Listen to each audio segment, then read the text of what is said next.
Jadi kalau dibikin lapisan, yang paling luar ini jasad, di dalamnya sedikit ada unsur gerak, ambisi, nafsu, emosi.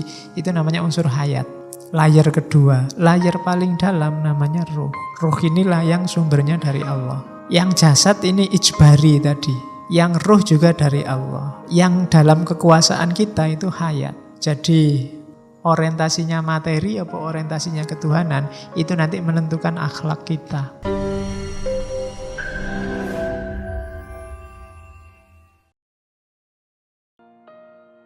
Oke, bismillah. Sebelum masuk ke akhlak, ya nanti yang banyak berpengaruh terhadap pikirannya Ibnu Miskaweh ini pikirannya Al-Kindi. Gagasan-gagasannya beberapa mirip Al-Kindi, termasuk tentang Tuhan. Emanasi mirip Farabi, Ibnu Sina dan kawan-kawan, dan termasuk tentang kenabian. Kalau tentang Tuhan sama, hampir persis kayak Al-Kindi, cuma ada kalimat yang bagus yang mungkin mengucapkannya harus hati-hati. Menurut Ibnu Miskaweh, Tuhan itu jelas sekaligus tidak jelas. Itu kalau kalian di luar ngomong kayak gini bisa viral. Jadi Tuhan itu jelas sekaligus tidak jelas. Keberadaan Tuhan itu pasti jelas dengan segala hakikatnya. Cuma Tuhan jadi tidak jelas ketika ditangkap oleh akal pikiran kita yang terbatas. Karena kita tidak sempurna dan terbatas, maka gagasan-gagasan kita tentang Tuhan juga tidak sempurna dan terbatas. Jadi jelas dari sisi Tuhannya pasti dia wajibul wujud ada. Cuma dari perspektif kita yang manusia dia tidak jelas. Makanya kalau hanya mengandalkan pikiran, ya nanti kita menyembah konsep-konsep pandangan kita sendiri tentang Tuhan. Maka beriman saja, percaya saja pada Dia yang tidak terjangkau oleh akal kita. Terus yang kedua, gagasan tentang emanasi. Emanasi ini biasanya untuk mengcounter, kalau bahasa filsafat namanya creatio ex nihilo. Creatio ex nihilo itu menciptakan dari tidak ada apa-apa. Kayak tukang sulap itu tiba-tiba ting ada gitu. Itu bagi beberapa filosof itu tidak masuk akal. Jadi ya sulap itu kan karena kita ketipu aja, ya hasilnya ya ada, sudah disiapkan. Sesuatu itu ada, pasti ada asalnya. Kan itu tidak mungkin ada sesuatu ada, tidak asalnya apa-apa. Jadi misalnya kita ngomong, lupa itu tadi tidak ada apa-apa, tiba-tiba ada. Akal susah menerima. Pasti ada asalnya. Nah, cuma seandainya alam ini ada bahannya, ya bahan itu akan ada rentetannya lagi. Dari bahan apa lagi, dari bahan apa lagi, dan seterusnya.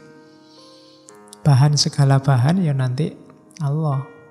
Berarti sebenarnya apa? Kalau ada cetak, misalnya kalau analoginya jajan misalnya, jajan itu alam semesta ini jajan, bahannya ya Allah sendiri, karena sebelum ada apapun kan ada Allah.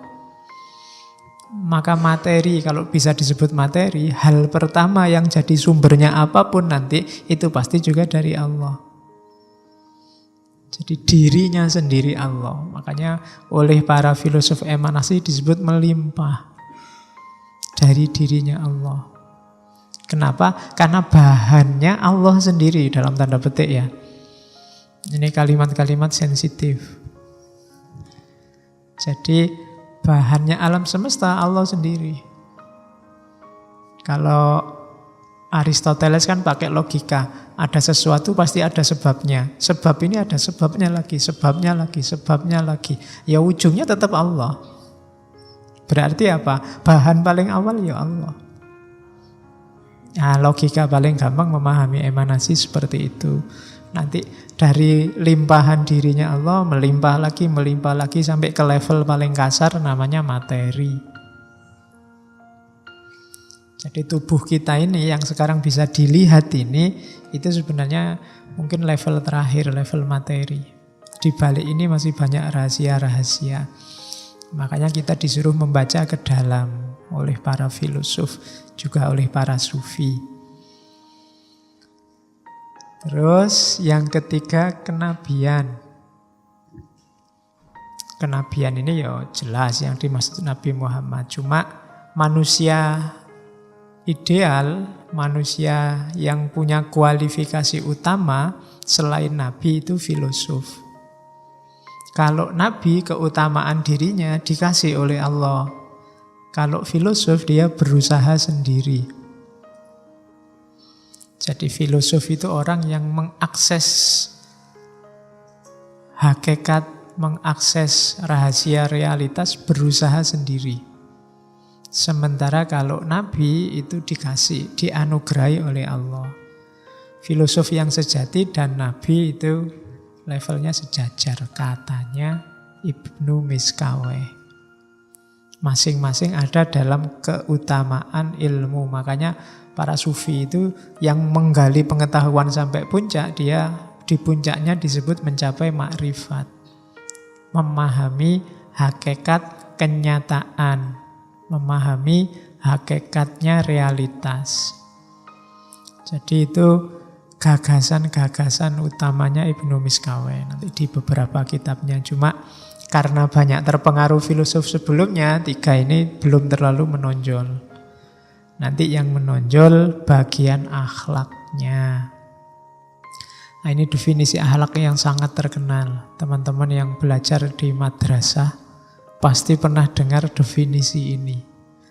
Meskipun biasanya di buku-buku akhlak itu ditulis tok definisinya.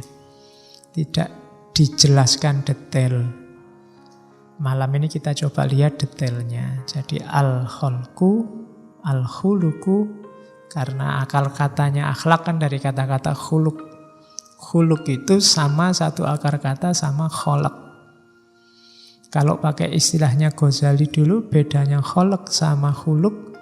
Kalau kholak itu ijbari. Kalau khuluk ikhtiari. Kalau kholak itu sudah dikasih paten oleh Allah.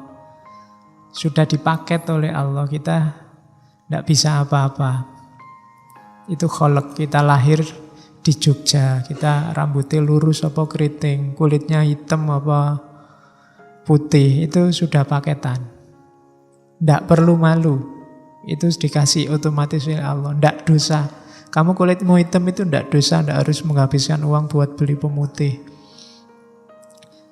Kamu wajahmu jelek itu sudah anugerah. Oh iya, yang penting waras. Ya. Jadi itu ijbari, kita tidak bisa komplain. Beda sama akhlak. Kalau akhlak ikhtiari, kita dikasih potensi oleh Allah, silahkan milih. Jadi orang baik bisa, jadi orang jahat bisa. Itu khuluk. Sama-sama mampu. Ngelus-elus orang bisa, mukuli orang juga bisa. Mulut kita ini ngomong yang baik-baik mampu, misuh yo fasih. Jadi bisa, kamu tinggal milih dari mulutmu keluar yang seperti apa, bisa. Nah, al-khuluku itu halun lin nafsi, berarti kondisi jiwa. Jadi berarti dia hal, bukan pertama-tama praktek. Jadi kalau moral kan bayangan kita kejujuran macam-macam. Enggak. Itu pertama kondisi jiwa. Kondisi jiwa yang mendorong perilaku. Da'iyatan laha ila af'aliha. Mendorong perilaku yang min ghairi fikrin wala ruwiyatin. Tanpa difikirkan dan tanpa dipertimbangkan dulu. Kenapa tidak pakai dipikir? Karena sudah otomatis. Dorongan jiwa yang melahirkan tindakan Otomatis. Tidak pakai mikir, keluarnya langsung begitu. Baik kok mikir, itu biasanya masih pertimbangan, masih panjang, macam-macam. Tapi yang otomatis. Jadi dimintai tolong kok sebentar ya, tak pertimbangkan dulu. Ini untungnya apa bagiku, biasanya begitu. Tapi kalau otomatis nggak usah diminta, langsung tak tolongin kamu. Nah itu biasanya itulah yang disebut akhlak. Jadi akhlak baik itu ada dalam jiwa, tidak dalam perilaku. Meskipun manifestasinya perilaku. Min ghairi fikrin wala ruwiyatin berarti tidak difikir, tidak dipertimbangkan. Jadi definisinya al-khuluqu halun lin nafsi da'iyatan laha ila af'aliha. Maka parameternya akhlak bukan citra. Sehingga orang yang janjane ndak apik tapi menampilkan perbuatan baik kita sebut pencitraan. Pencitraan itu kan tampilannya saja bagus, isinya ndak. Bukan halun lin nafsi. Jadi akhlak beneran itu halun lin nafsi, kondisi jiwa. Jadi yang digarisbawahi yang pertama jiwa yang mendorong tindakan yang tanpa difikir mendalam, otomatis keluar. Itu berarti akhlak. Orang yang jiwanya jujur, otomatis saja akan keluar kejujuran itu tanpa harus dirancang-rancang, direncanakan. Terus tujuannya akhlak. Kita belajar akhlak itu tujuannya apa? Karena tadi akhlak itu pendidikan jiwa untuk melahirkan tindakan spontan, berarti melatih jiwa, membiasakan jiwa untuk terbiasa dalam kebaikan. Itu tujuannya pendidikan akhlak. Jadi biasakan dirimu dalam kebaikan. Upayamu membiasakan diri dalam kebaikan itulah pendidikan akhlak. Jadi mendidik akhlak, bukan diceramai. Kenapa kok pendidikan akhlak itu di sekolah ada, pendidikan moral ada. Di sekolah-sekolah, di pondok-pondok pesantren, di lembaga-lembaga biasanya ada pendalaman moral lah, pelatihan SQ dan macam-macam. Tapi kok rasanya masih banyak orang yang tidak mengutamakan moral. Karena cuma diceramahi. Cuma dikasih tahu. Tidak dibiasakan. Pendidikan moral yang bagus itu pembiasaan. Pembiasaan apa? Kalau di situ pembiasaan dalam kebaikan. Orang yang terbiasa dalam kebaikan nanti sampai pada terminal namanya kebahagiaan. Kebahagiaan itu terjadi kalau kebaikan kita utuh. Baik dari aspek lahir maupun baik dari aspek batin. Nah, rumusnya itu. Jadi, didiklah dirimu untuk melakukan perbuatan baik terus. Dalam rangka apa? Membentuk jiwa. Kalau kamu bisa melakukan perbuatan baik, baik kebaikan yang sifatnya, kalau di situ mahsusat maupun makulat, kebaikan rasional maupun kebaikan empiris, kamu akan sampai pada terminal namanya kebahagiaan. Jadi, bahagia itu terminal akhirnya.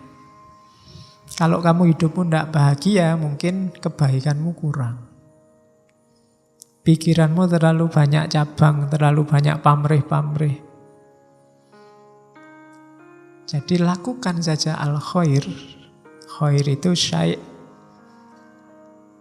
an-nafi, sesuatu yang bermanfaat. Jadi akhlak itu kondisi jiwa, berarti pendidikan akhlak itu membentuk jiwa dengan cara gimana? Membiasakan. Membiasakan apa? Membiasakan kebaikan. Kalau sudah kita terbiasa melakukan kebaikan, dia akan keluar dengan sendirinya. Disitulah lahir namanya sa'adah, kebahagiaan. Sa'adah bahasa Arab ya, bukan bahasa Jawa. Nanti sa'adah, rongadah, telungadah. Yo. Sa'wadah itu namanya, bukan sa'adah. Jadi itu tujuannya. Jadi rumusnya simple tadi ya. Ini kalau diomongkan gampang, cuma dijalani abot. Membiasakan dalam kebaikan sampai jiwa kita terlatih sehingga kebaikan keluar secara spontan dari diri kita, dan pada akhirnya kita sendiri yang akan melahirkan kebahagiaan. Jangan dikira kalau kita melakukan kebaikan itu efeknya untuk orang lain. Enggak, untuk diri kita sendiri. Jadi kalau kita melakukan hal yang baik, biasanya baik itu hubungannya sama orang lain, tapi sebenarnya manfaat paling besar untuk diri kita sendiri. Entah jenis dan level kebaikannya. Baik kebaikan yang sifatnya rasa, mahsusat, empiris, atau kebaikan makulat, kebaikan rasional. Oke, terus. Enak kalau agak cepat gini enak. Bisa jam 9. Nah, ini pinjam dari teorinya Aristoteles. Gambarannya orang yang bahagianya sempurna, sa'adah al-kamil, itu ada 5. Yang pertama, sehat fisiknya. Itu pasti ya, nomor 1 kesehatan. Makanya ngajinya nggak dipaksa, nggak diforsir. Ya wis capek ya wis. Kalian juga gitu. Kalau kalian enak, kalian iso ngeleset-ngeleset. Kalau saya apa boleh di sini sambil berbaring? Ngantuk sejak pagi. Oke, belum ganti baju lagi dari kantor. Jadi yang pertama kesehatan fisik dijaga. Itu amanahnya Allah. Tubuhmu juga amanahnya Allah. Kalau ngaji ini kan amanah dari Allah dan dari takmir. Jadi tidak masalah. Kalau amanahnya Allah itu nomor 1, tubuhmu jadi nomor 1 kan. Kalau sudah capek ya sudah. Yang kedua itu sumbernya bahagia, jangan salah. 4 yang bawah itu sukses tapi nomor 1 enggak juga enggak. Banyak orang hartanya banyak tapi sakit-sakitan juga sumpek. Terhormat tapi sakit-sakitan ya sumpek. Jadi yang pertama sehat fisik, yang kedua mal, kepemilikan harta, yang ketiga kehormatan. Cuma kehormatan itu di kalangan orang terhormat. Kehormatan di kalangan yang tidak terhormat itu bukan kehormatan. Saya itu terkenal loh Pak di kalangan gendo-gendo itu misalnya ya. Itu bukan kehormatan. Kehormatan itu ya di tengah orang-orang yang terhormat. Kamu dihormati itu berarti kehormatan yang beneran. Jadi yang ketiga reputasi. Yang keempat sukses dalam berbagai bidang kehidupan. Ya, hidup itu kan dimensinya banyak. Kuliah itu kan bidang kehidupanmu, ya sukses itu bahagia. Kalau kuliah nggak sukses-sukses, mesti ya sumpek. Saya sudah berbuat baik banyak Pak, tapi kok nggak bahagia. Kenapa? Kuliah saya loh Pak, nggak lulus-lulus. Skripsi saya nggak jadi-jadi. Itu halangan juga. Kemudian yang kelima, pikirannya lurus, keyakinannya sehat. Bermasalah dalam keyakinan juga problem. Itu sa'adah al-kamil. Terus sebab-sebab perbedaan akhlak. Kenapa orang itu akhlaknya bisa beda-beda? Katanya Ibnu Miskaweh ada 4. Yang pertama alamiah, wataknya orang memang ada yang gawan bayinya memang begitu.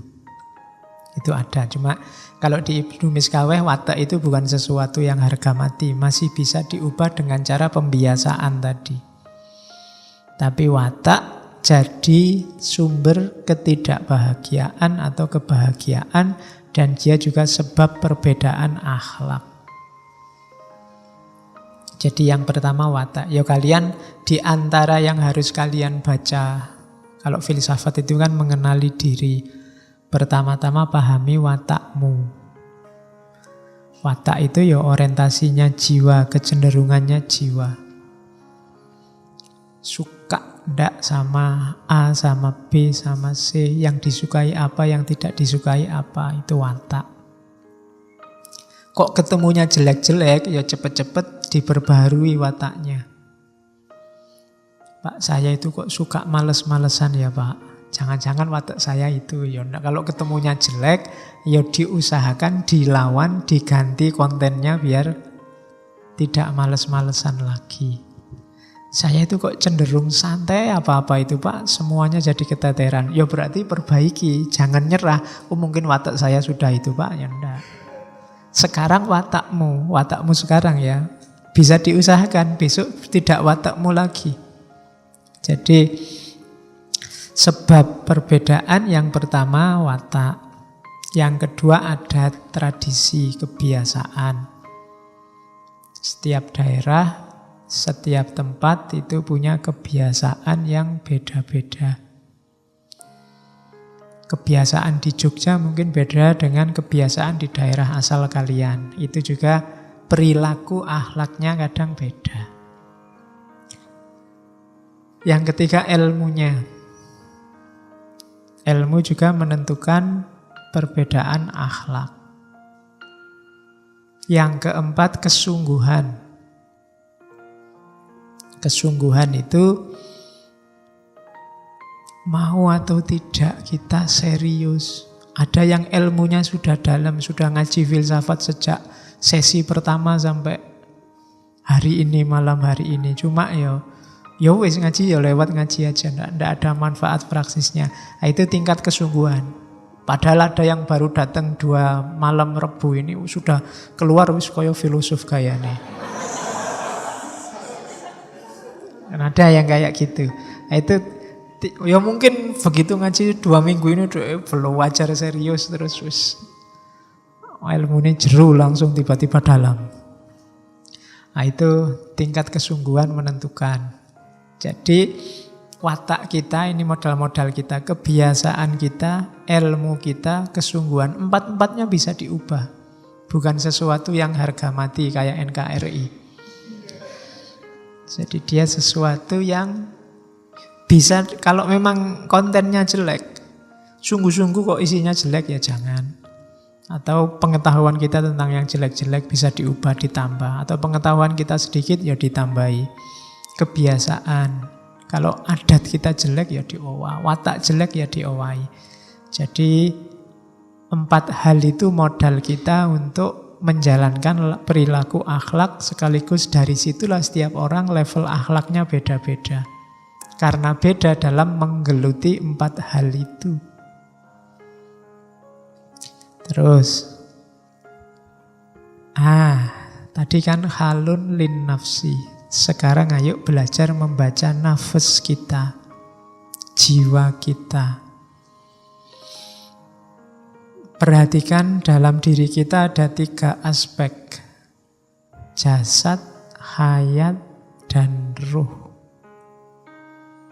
Jasad itu yang fisik, hayat itu yang mental, yang biasanya malah kita sebut rohani. Ruh ini yang sumbernya dari Allah. Kalau jasad unsurnya materi. Kalau hayat unsurnya rohani. Tapi jadi dimensi mentalnya jasad. Kalau roh ini unsur rohani yang sumbernya dari Tuhan. Yang kalau kepakai kalimatnya Allah, wa nafakha fihi min ruhi. Jadi kalau dibikin lapisan, yang paling luar ini jasad, di dalamnya sedikit ada unsur gerak, ambisi, nafsu, emosi. Itu namanya unsur hayat. Layer kedua, layer paling dalam namanya ruh. Ruh inilah yang sumbernya dari Allah. Yang jasad ini ijbari tadi. dari Allah juga. Yang ruh juga dari Allah. Yang dalam kekuasaan kita itu hayat, mental. Itu kita yang apa ini. Jadi hayat kita ini menghadap ke jasad apa menghadap ke ruh? Orientasinya materi apa orientasinya ketuhanan? Itu nanti menentukan akhlak kita. Jadi hidup kita ini berarti isinya ada jasadnya, ada hayatnya, ada ruhnya. Karakter kemanusiaan kita kuncinya ada di hayat, ada di rohani. Semoga dia ngadepnya ke roh, ke kesejatian, ke Allah, bukan ke jasad. Kalau dia ngadepnya ke jasad, ya urusannya materi. Biasanya orangnya ya mikirnya duniawi saja, melupakan hakikinya. Padahal kita jadi manusia itu karena unsur rohani tadi. Kalau hewan dia punyanya jasad sama hayat. Jadi dimensi materi sama dimensi rohaninya. Hewan kan juga punya emosi, punya gerak, punya maksud, keinginan, dan lain sebagainya. Karena memang dia tidak dituntut apa-apa. Kita yang dituntut untuk menghadap ke yang sejati. Menghadap ke roh. Oke. Nah, karena itu nanti daya jiwa oleh Ibnu Miskaweh dibagi 3. Ada nafas syahwatiyah, bahimiyah, nanti ada hutbiyah, ada natikoh. Kita pelajari satu-satu dulu. Nafas bahimiyah, jiwa, kalau diartikan letterlock itu jiwa kebinatangan, itu jasad ini loh. Dia hancur bersama hancurnya jasad, karena memang levelnya di jasad. Alatnya namanya liver, hati. Kalau bahasa Arabnya kabid. Di level nafas bahimiyah inilah kita bisa memberlakukan al-aqlus salim fil jismi salim. Dalam badan yang sehat ada jiwa yang sehat. Itu jadi bukan jiwa yang level rohani. Tapi jiwa yang level, bukan level ruh, tapi jiwa yang level kedua tadi. Jadi makanya lupa itu ada orang jiwanya tidak sehat, badannya sehat. Maling itu badannya sehat, kalau lari cepat. Itu kan al-aqlus salim fil jismi salim. Iya, di level hayat. Jadi bukan rohani yang level roh tadi. Jadi berlakunya di level ini. Nafas bahimiyah atau syahwatiyah. Ini harus dikendalikan, bukan dimatikan ya, dikendalikan. Ya kenikmatan jasadiah, makan, minum, tumbuh, berkembang biak, dan lain sebagainya. Jenis-jenis itu, nafsu seksual itu jenis-jenis itu. Nafas syahwatiyah. Porosnya ada di, katanya Ibnu Miskaweh, di kabid. Kabid itu hati. Belum kolab. Terus ada daya jiwa level kedua. Daya jiwa level kedua itu nafas sabuiyah atau nafas ghotbiyah. Ini tadi nafas yang dasarnya jasad saja dan dia hancur bersama jasad. Kalau ini nafas yang melampaui level hayat, melampaui yang jasadi. Alatnya ada di kolab, namanya jantung. Dari nafas ghotbiyah inilah muncul al-idrokat al-jasmaniyah dan al-idrokat ar-ruhaniyah. Di sini ada imajinasi, ada berpikir, ada tafakur, ada ta'akul, ada panca indera.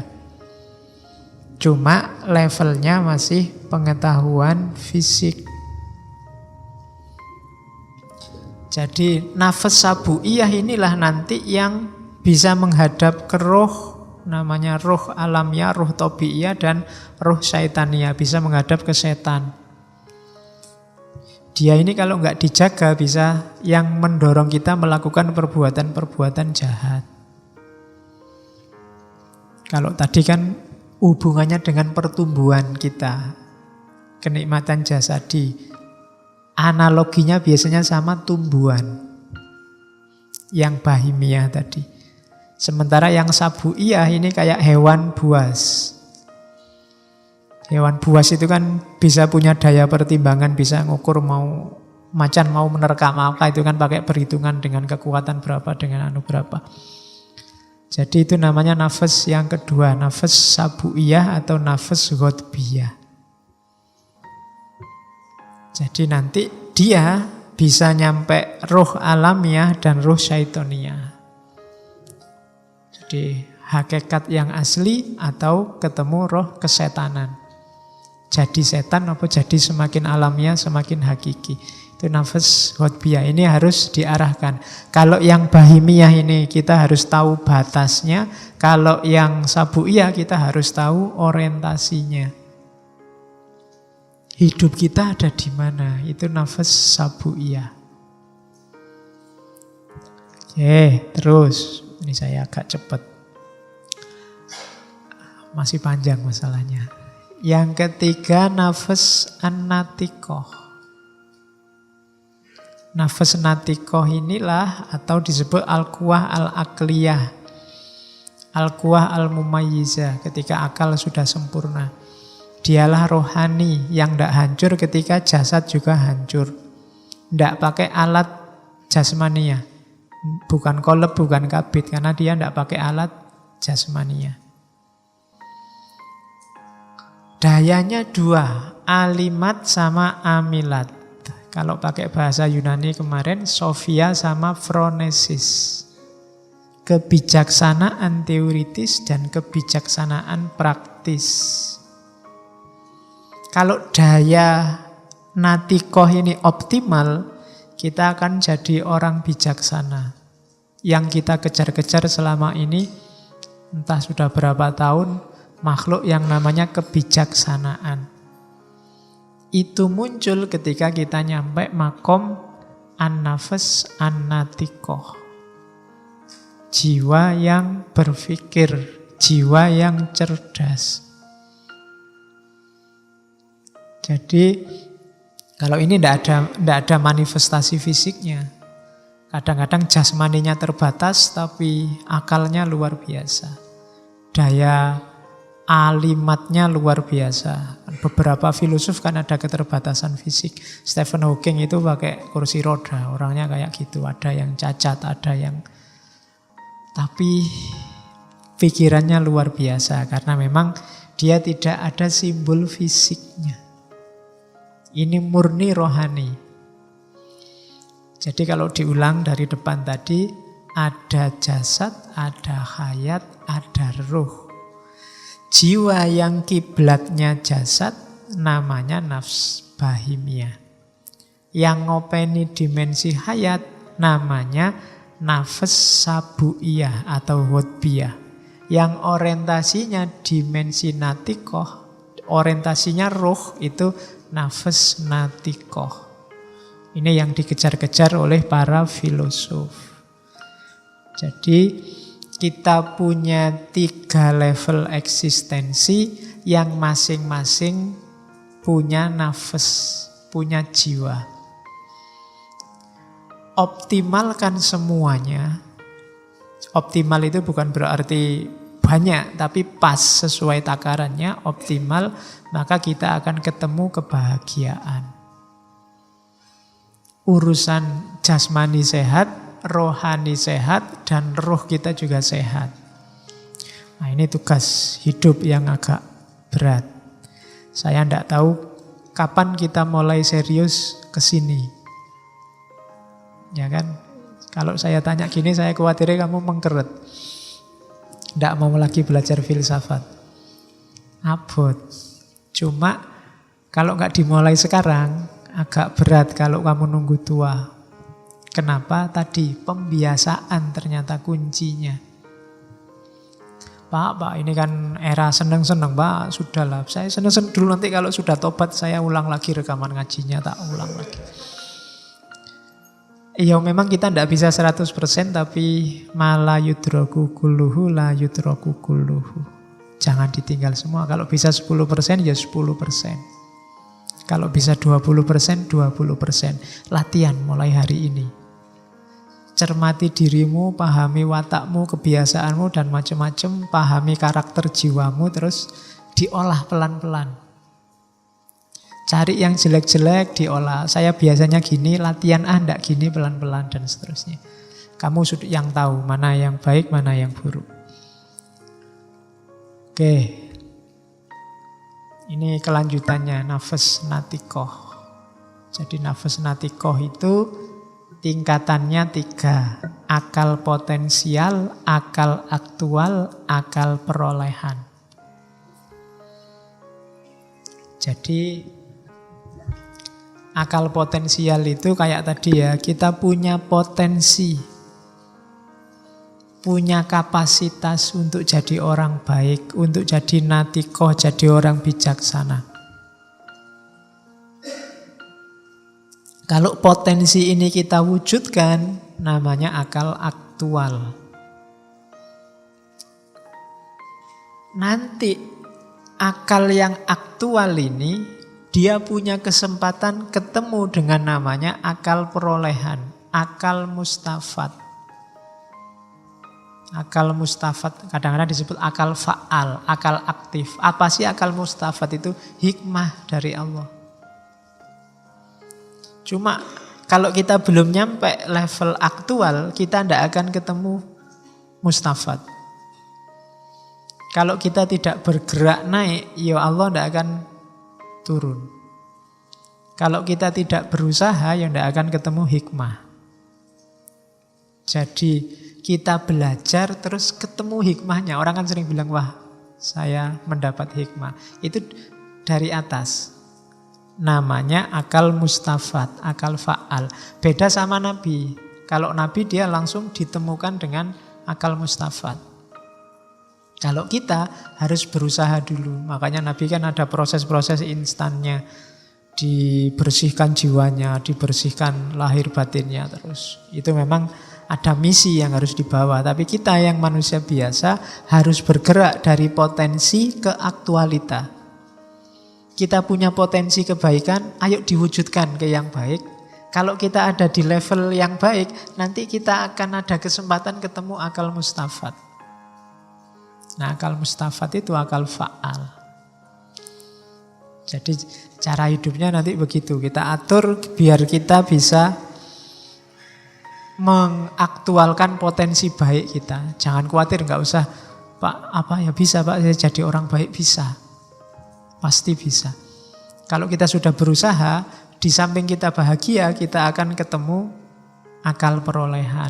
Namanya akal mustafat. Dan ya nanti ada level-levelnya. Perhatikan ya gerak jiwamu. Oh, itu kan yang terakhir itu, akal natikoh itu. Akal natikoh itu mencahayai ke bawah atau bergerak ke atas. Menuju Tuhan apa menuju materi? Menjauh dari Tuhan. Kalau menuju Tuhan, alamat kita menuju kekekalan jiwa. Kalau menjauh dari Tuhan, kita menuju kebinasaan. Ini diajarkan di banyak tokoh sufi.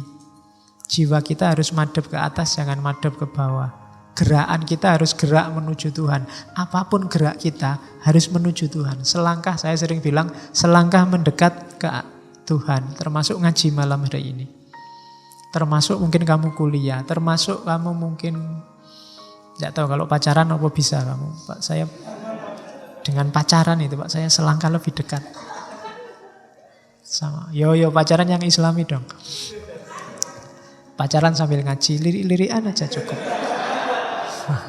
Ya.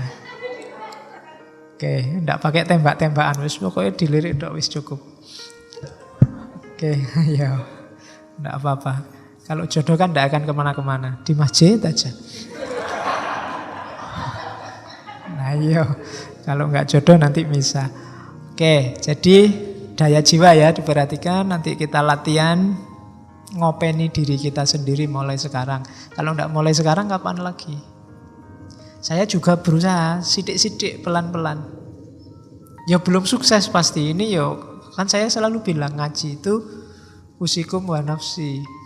Jadi aku ya nasihati awakku dhewe. Bukan berarti saya ngomong gini wis pinter apik terus kamu rebutan cium tangan. Ndak, saya juga berusaha. Yo aku yo sinau terus ngerti. Oh iya berarti selama ini aku kurang banyak. Dan besok saya ditagihnya double karena saya juga yang ngomong. Kamu nasihatin orang apa ya? Ngelakoni dhewe kan gitu. Saya iso kena dalil yang kaburo maktan itu. Makanya kudune ya hati-hati. Makanya tak wanci-wanci. Ndak, ini saya juga levelnya masih belajar. Ada 1-2 teman yang anggap saya dianggap kaya mursyid. Dari YouTube biasanya. Ndak, saya levelnya ya masih murid. Waduh masih belum ada apa-apanya. Ayo sinau bareng aja. Oke. Terus, nah, kalau dalam urutan hidupnya manusia, daya ini tidak sekaligus ada, memang pelan-pelan.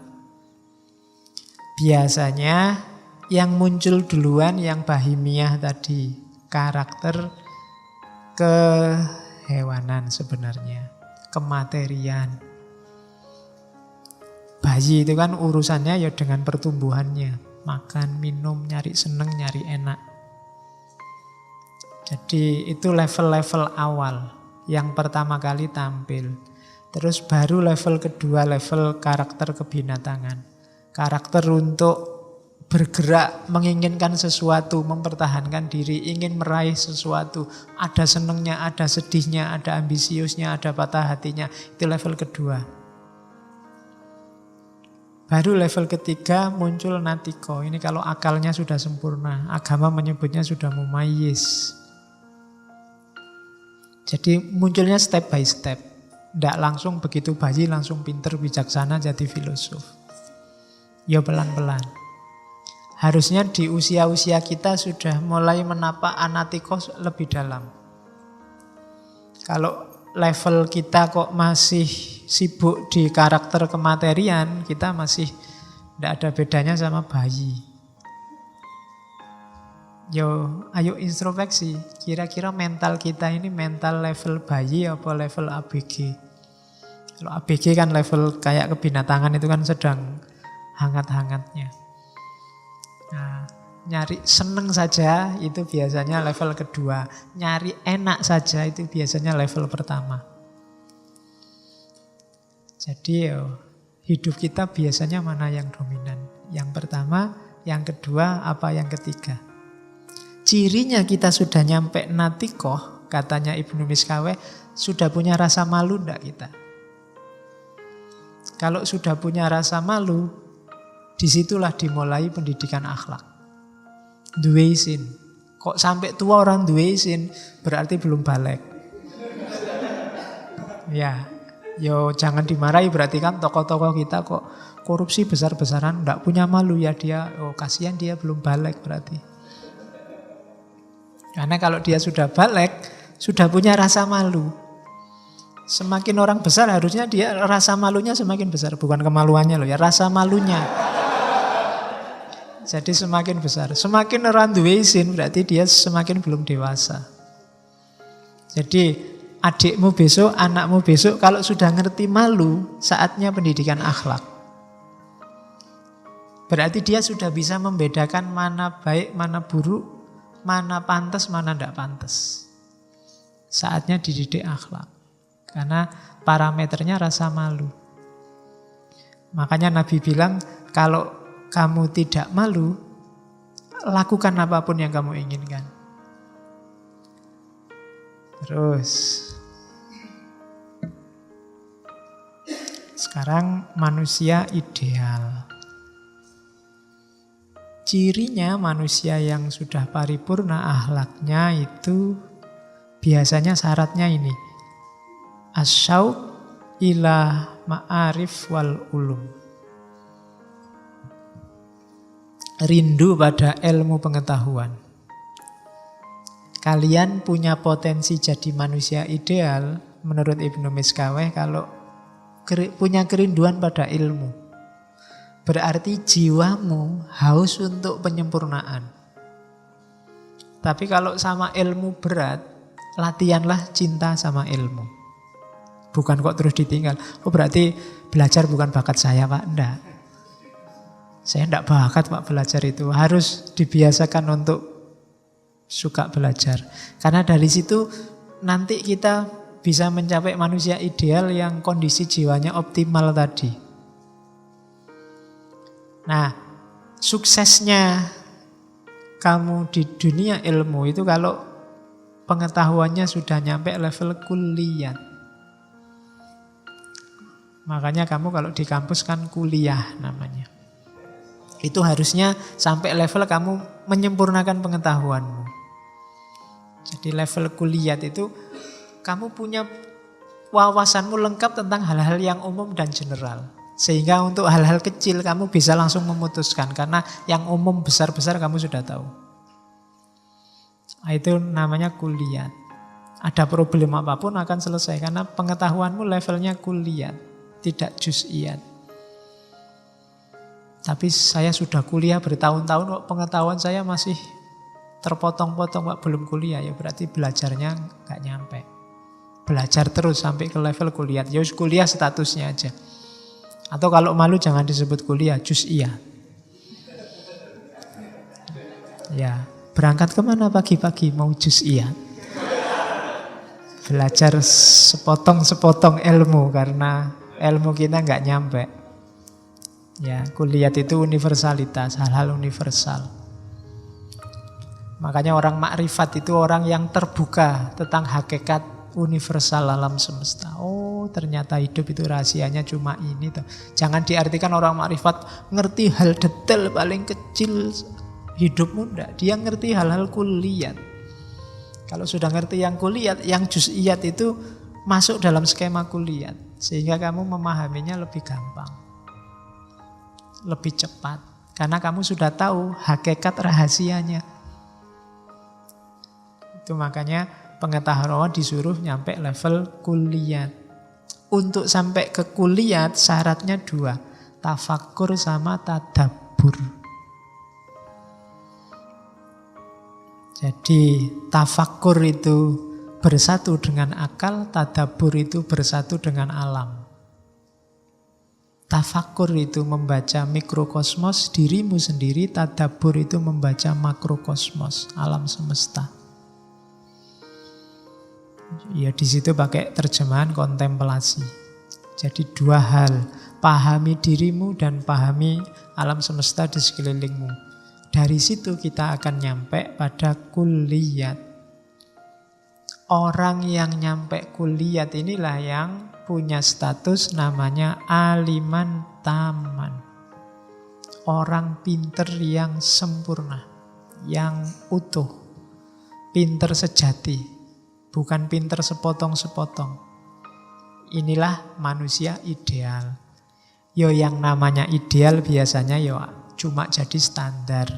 Kita semua berusaha ke sana. Dan hanya sedikit yang benar-benar nyampe di sana. Tapi dia harus kita jadikan patokan, tujuan kita ke situ.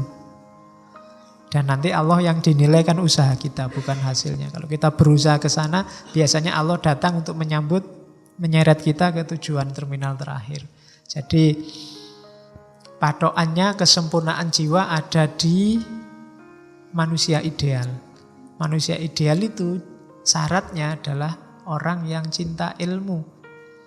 Cirinya cinta ilmu, dia punya pengetahuan kuliah.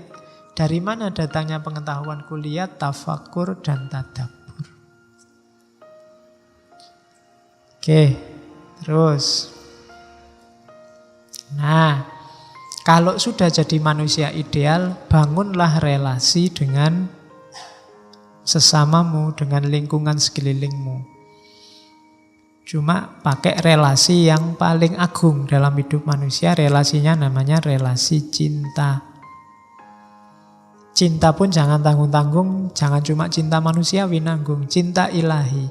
Cinta manusiawi itu juz'iyat, cinta ilahi yang kulliyat. Kalau dalam dirimu ada kualitas cinta ilahi, pasti kamu cinta semua di bawahnya. Tapi tidak kalau kamu memulainya dari cinta manusiawi. Kalau cinta manusiawi itu biasanya perlu usaha dulu untuk sampai cinta ilahi. Kalau kamu sudah nyampe makom cinta ilahi, yang di bawahmu pasti kamu cintai semua. Yang di bawah naungan ketuhanan. Makanya kalau kamu masih cinta dunia, masih cinta lawan jenis, masih cinta kesuksesan, ya masih juz'iyat cintanya. Itu ada kalimatnya Ibnu Miskaweh.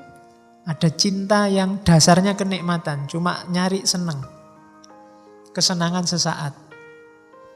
1 jam 50.000.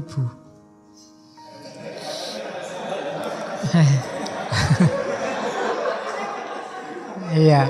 Lu aku diceritani begitu ada hotel-hotel melati tertentu itu jam-jaman sak jam 50.000. Lah kok murah. Iya. Padahal itu cuma istirahat sebentar. Mbok kalau istirahat sebentar di masjid aja kan boleh.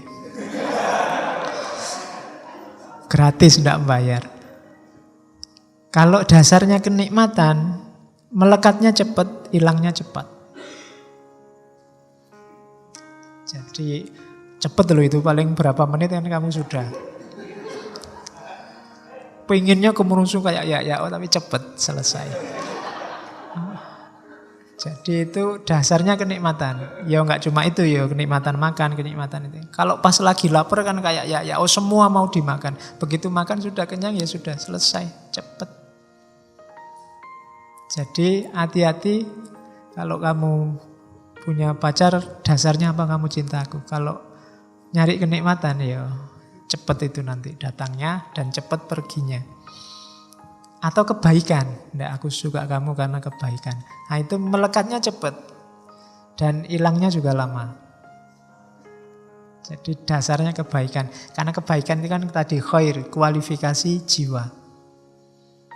Karena kamu baik, itu lama hilangnya. Tapi kalau kenikmatan, karena kamu cakep, itu kan hubungannya sama kenikmatan fisik.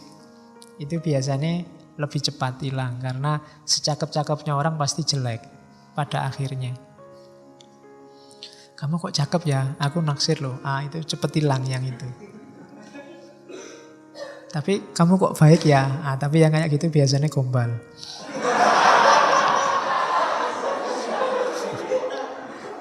Aslinya yo nyari fisik. Tapi yang memang kebaikan, benar-benar karena kebaikan itu biasanya lebih tahan lama. Ada yang kemanfaatan. Kalau dasarnya kemanfaatan, melekatnya lama, hilangnya cepat. Kamu suka karena temanmu ini punya motor dan kamu bisa memanfaatkan pinjam motornya. Itu lama kamu bisa lekat sama dia. Kalau sudah lama-lama baru kamu tersentuh oleh temanmu itu. Tapi hilangnya cepat. Begitu motornya dijual ya sudah. Karena yang kamu ambil manfaat sudah hilang. Jadi kenapa kamu suka temanmu itu? Senang saya Pak, kalau ujian bisa nyontek. Begitu temanmu gak asik contekan ya sudah putus. Hilangnya cepat dan nyambungnya lama. Atau cinta yang dasarnya semua kebaikan. Nah itu berarti ya lekat sekali dan pudarnya lama.